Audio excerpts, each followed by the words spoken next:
All right, to the money desk now, where Devan Murugan is standing by to give us some of your business news. So, Devan, I see the situation on the N2 leading up to the Richards Bay port is still tense. So, coal trucks are piling up there. What's behind this, really? Yeah, good afternoon, Maseko. It's been going on for some time now, perhaps about 2 or 3 weeks. I mean, there's been a logjam for weeks, and now leading up to that Richards Bay port, what's happening is that thousands of trucks heading to the port last week resulted in armed groups, mind you, taking matters into their own hands. Delays at the ports, or at that port in particular, seeing endless convoys of coal trucks. Remember, this is where the coal companies offload their coals for exports. They've been rumbling outside the city. Residents, many institutions not happy. Cavin Kelly is the CEO of the Road Freight Association. He joins me now. Cavin, thanks very much indeed for talking to us. I mean, this is not really a new occurrence at the port, but certainly, I mean, the latest reports coming in over the last 48 hours is that the frustrations and the tensions are building up. Those trucks are standing idle, and there's also reports coming in that armed groups are taking matters into their own hands. What's the latest coming out of that scene, Cavin? Yeah, Devan, it's really just doesn't seem to be improving with great leaps and bounds. So I'm sure everyone's aware that there's this huge demand around the world for coal because of the energy crises that's happening in Europe. So countries like Germany are now generating electricity with coal while we're sort of trying to get off that, be it as it may. And that means that the countries that have got the coal are trying to get that to Europe as soon as possible. In South Africa, we have a one really dedicated port for the export of coal. That's Richards Bay, developed in the early 70s. And of course, the demand for coal seems to have outstripped what Transnet, what our rail system can provide. And I'm not going to go into detail around that. We've had a couple of derailments, but it seems we cannot move the amount of coal that's being demanded along that rail. So in steps road transport.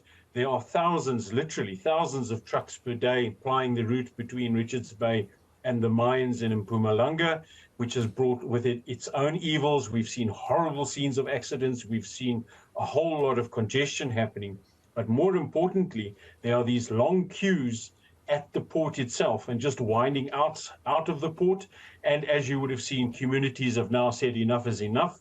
They don't want these trucks on the roads for a number of reasons. The first one is the congestion. Secondly, it's all around emissions and it's about safety. And so now the residents have taken matters into their own hands, and they're now wanting these trucks to disperse and disappear and stand somewhere else. But the reality is they cannot offload that coal at the port and get out of that area quickly enough.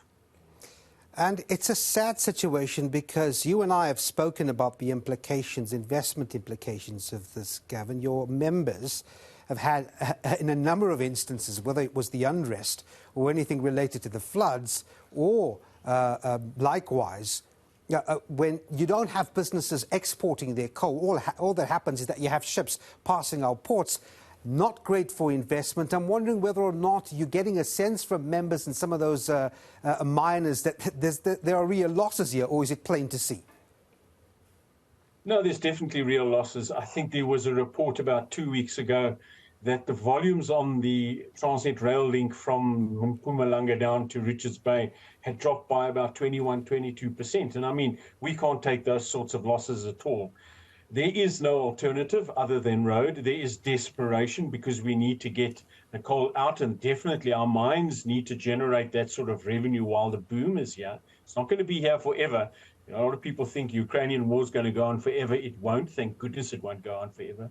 But yes, there are large losses. And of course, there are other costs we're now incurring in terms of the damages to the infrastructure, and then, of course, the damages in terms of jobs that are being lost while all of this congestion is happening.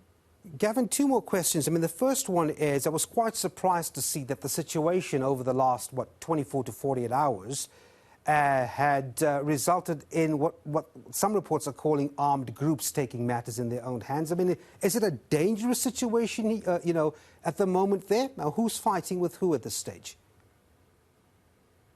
Look, Devan, whenever you pull out a firearm of whatever caliber, it's a dangerous situation. So the first thing is that we have communities who are upset and they're upset not necessarily with the trucks themselves, they're upset with what the authorities and or the situation with the trucks being around has now brought to bear. So we've heard reports along the route at places like Upongola where citizens are saying the authorities should be in the first instance making sure these trucks are safe, and that is the duty of the local authorities, and then secondly controlling the way in which they travel.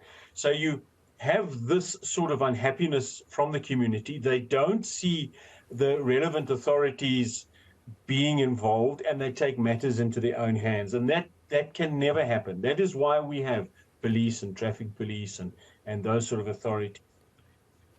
Field, they're the ones who need to take the various action. Does it become confrontational? Of course it does. You can imagine that you now have somebody, who is this somebody, now tells a truck driver, oh, you can't be here, we don't want you here. And of course the driver's going to use whatever sort of means to tell the guy to get lost. That becomes confrontational. The ante rises and rises, and eventually one of the parties is going to try and use force, and the force can either be a fist or it can be a weapon. So it is dangerous. Yes, it is. Yeah, we're going to have to get the authorities, as you say, to step in here. But of course, it's the entire issue of competency on the rail and port that's the question here. Cavin Kelly, for the CEO of the Road Freight Association, thanks very much indeed.